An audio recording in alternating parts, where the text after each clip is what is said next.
You're standing in your kitchen at 7 p.m. on a Tuesday, and the fridge has condiments, half a bag of spinach that's starting to turn, and something in a container you don't want to open. You could go to the store, buy ingredients, cook for 45 minutes, and clean up for another 20. Or you could open your phone, tap 3 times, and have food at your door in 30 minutes for $18. Maybe $22 with the fees. You've done this math before and $22 felt fine. It's one meal. It's Tuesday. You're tired. But here's what nobody walks you through.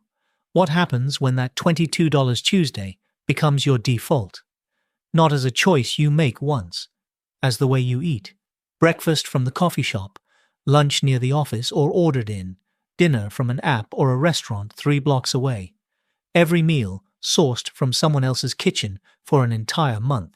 And most people who eat out for the majority of their meals have never actually added up what that month costs, not just in dollars, but in fees, tips, health impact, and the long-term financial damage that hides inside something that feels like a completely normal daily decision.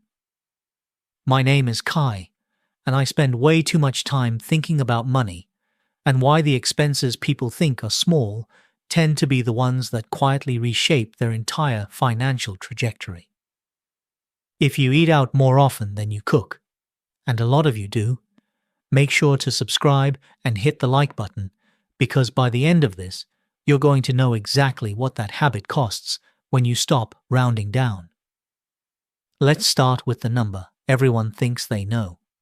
The average American meal eaten outside the home costs between $13 and $18. That's not fine dining. That's a lunch combo, a Chipotle bowl, a sandwich and a coffee, a basic dinner plate. At the low end, it feels almost responsible. But the average meal cost is a lie by omission because it doesn't include the 3 things that actually determine what you pay: delivery fees, service charges, and tips.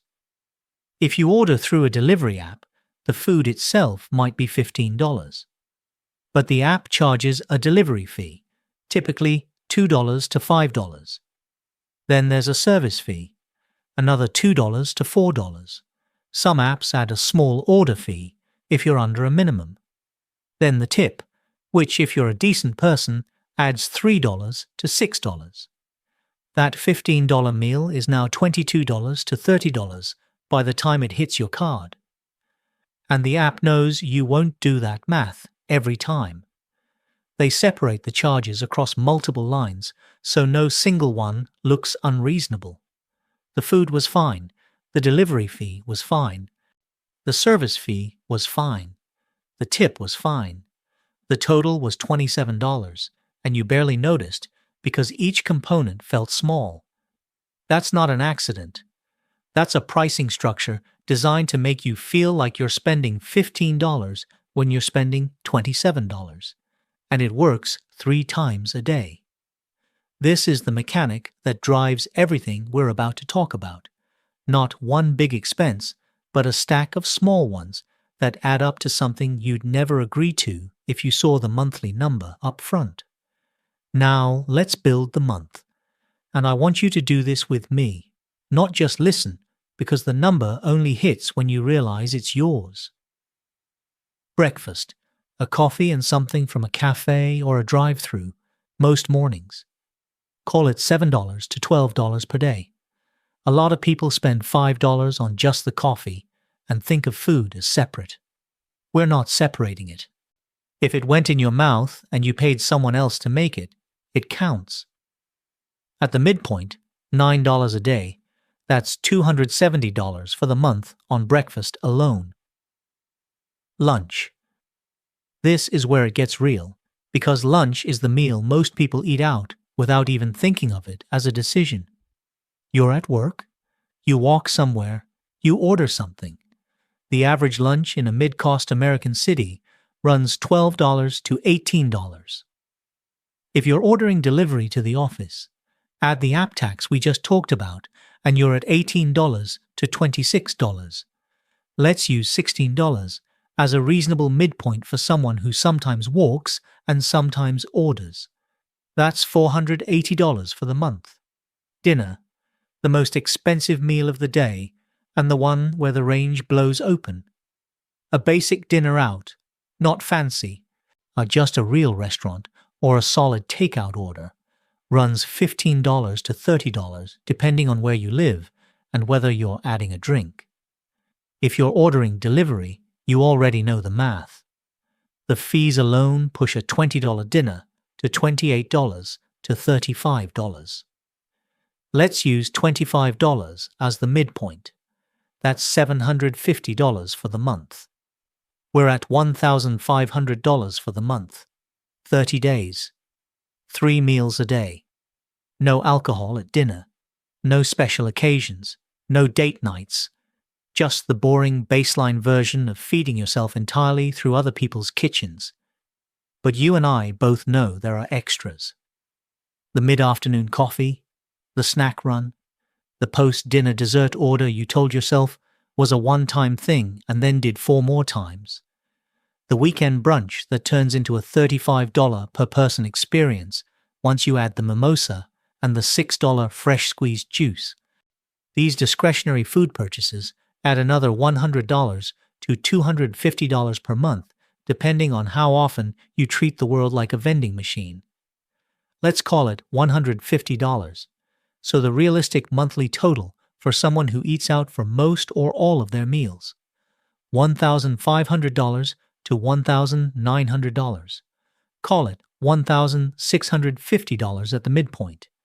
And when you check your statement, it won't say you spend $1,650 on food. It'll look like nothing. $18.72, $27.91, $9.44, $24.08, $6 service fee, $4.50 tip. And then you scroll and you realize it's every single day. And right now you're probably doing one of 2 things. Either you're thinking, that sounds about right and I don't love it, or you're thinking, I don't spend that much.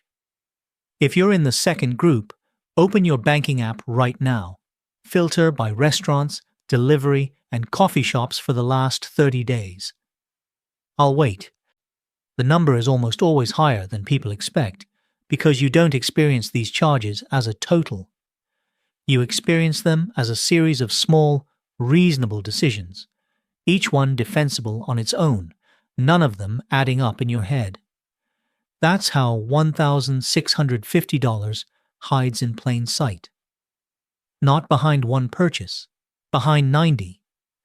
Now let's put that $1,650 next to what the same food costs if you make it yourself.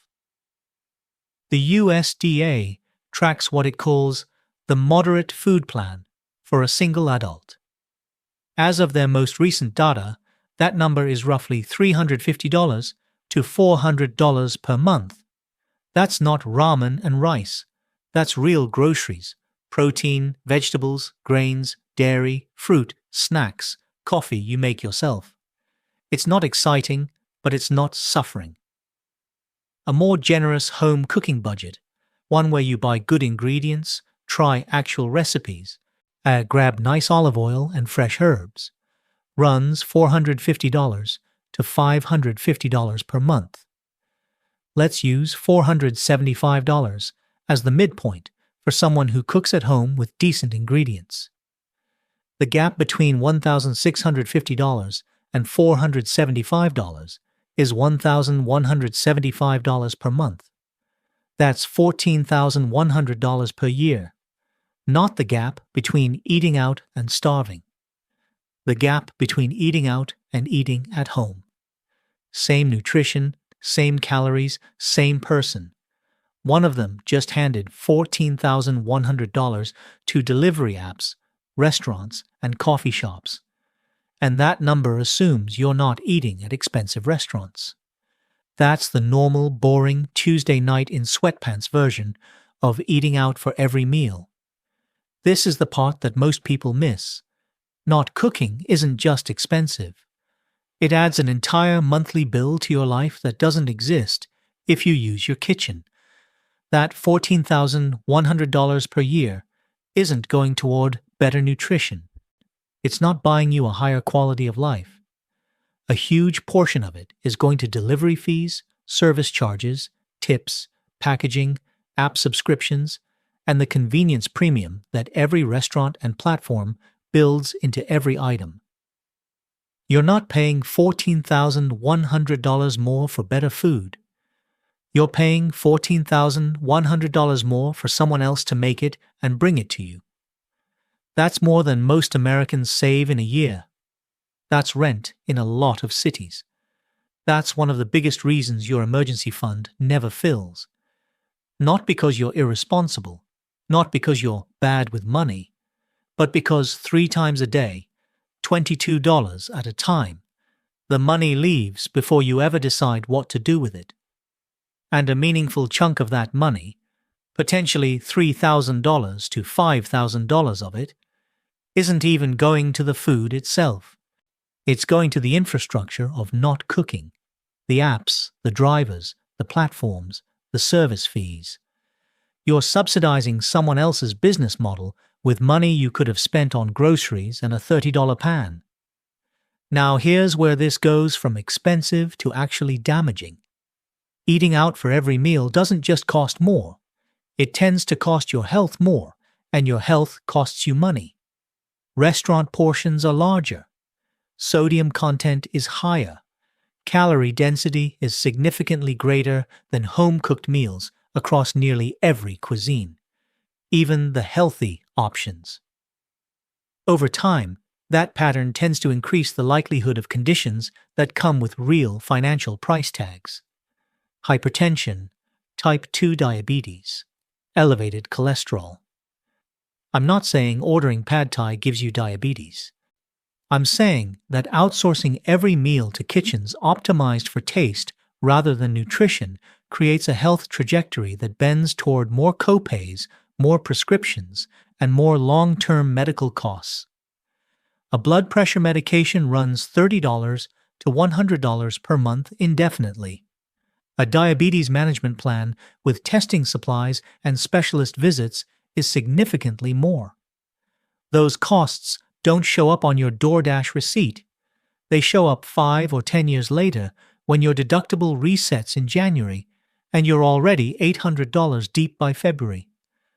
And nobody connects it to the years you spent eating 2,500 milligram sodium dinners 5 nights a week.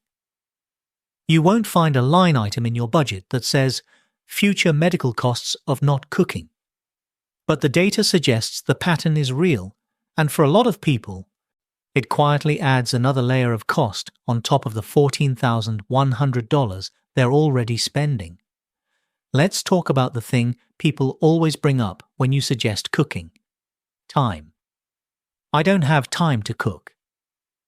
This is the most common justification, and it deserves a real answer, not a dismissal. Some people genuinely don't have the time. Single parents working multiple jobs, people with disabilities, people in situations where cooking isn't feasible. This section isn't about them. This section is about the person who has the same 24 hours as everyone else and has decided, without running the numbers, that the time cost of cooking is higher than the financial cost of not cooking. So let's actually run them. The average home-cooked meal takes 30 to 45 minutes, including prep and basic cleanup. If you meal prep, cook several meals at once, that time drops significantly per meal. A Sunday afternoon batch cook of 3 to 4 dinners takes about 90 minutes and covers half your week. The per meal time investment drops to 15 to 20 minutes once you include reheating and minimal cleanup. Now compare that to ordering delivery. You open the app, scroll for 5 to 10 minutes, deciding what you want because every option looks equally fine and equally not what you want. Place the order. Wait 25 to 45 minutes. Track the driver. Realize they went to the wrong building. Meet them downstairs. Unpack the food. Eat. Throw away the containers. That's 40 to 60 minutes of your time for a meal that cost $25 and came with $8 in fees you barely registered. You didn't save time.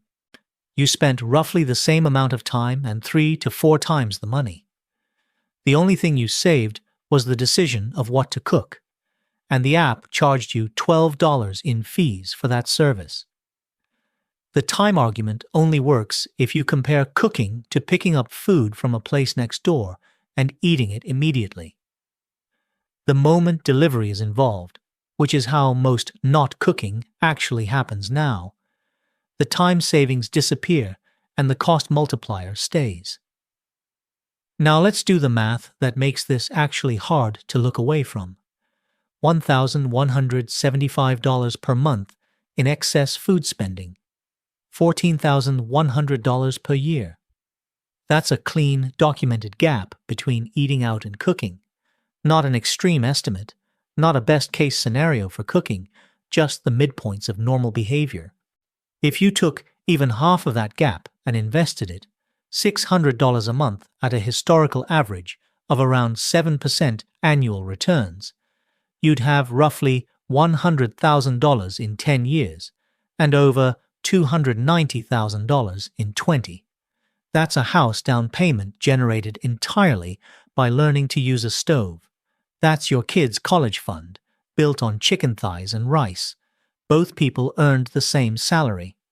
One of them just kept handing $25 to an app 3 times a day and never looked at the monthly total. And here's the part that makes this feel different from other hidden costs I've talked about. This one you can change this week. You don't need to negotiate with an insurance company. You don't need to refinance a loan. You don't need to move to a cheaper city. You need a grocery list, a few basic recipes, and about 3 Sundays before it becomes routine. The learning curve on cooking isn't steep, it's just unfamiliar. And unfamiliar feels harder than it is, which is exactly why the apps win. They're offering you something right now in exchange for money you won't feel until later. That's the oldest financial trap in existence. It just happens to come with sesame chicken and a side of lo mein.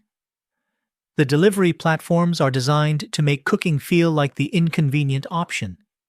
One tap, reordering, saved favorites, push notifications at 6 p.m. when your willpower is lowest. Your usual? They remember what you ordered last Tuesday, so you don't have to make a decision at all. They're not selling you food, they're selling you the belief that cooking is a chore and ordering is a reward, that $27 for pad thai is self-care and grocery shopping is a punishment. And that framing cost you $14,100 a year. The apps didn't create the habit, but they engineered the friction out of it so completely that stopping feels like effort and continuing feels like nothing. That's the product. Not food. Frictionless spending. If you eat out for every meal and you look at these numbers and say, this is my choice, I value my time this way, and I'm making this trade with full information, I respect that. Some people earn enough that the convenience premium is genuinely worth it, and I'm not here to tell anyone that cooking is a moral obligation. It isn't. It's a financial lever, one of the biggest ones you have, and you deserve to know the actual exchange rate before you decide. And if you're paying $10 to $15 a month for a delivery subscription that promises free delivery, that's not saving you money. That's a commitment device that makes you order more often to justify the fee. The subscription doesn't reduce your spending. It increases your frequency. The platforms know this. That's why they offer it. But if you've been telling yourself it's just $15 or $20 a meal and never added it up, if you've been using time as the justification without actually comparing the time, then the trade you've been making isn't informed. It's default. And defaults are where money disappears. What separates people who build real financial stability from people who feel broke at every income level isn't always what they earn. Sometimes it's one daily habit, one thing so routine it stopped feeling like a choice, that was quietly moving over $1,000 a month from their bank account to someone else's platform. Every budget you've made has been competing with this. Every savings goal that felt out of reach was $1,175 a month closer than you thought. Now you can see it. That $22 Tuesday night delivery wasn't $22. It was $22 plus the breakfast you grabbed, plus the lunch you ordered, plus the coffee in between, plus the fees on all of them, stacked across 30 days into a number you never calculated because each meal felt like its own small, reasonable decision. It wasn't small.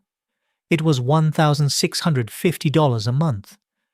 And you could have eaten just as well for $475. The difference didn't disappear. It just went somewhere you never thought to look, split across 100 transactions, buried in a dozen apps, and filed in your brain under, "That's just what food costs." It isn't. That's what not cooking costs. And now you know.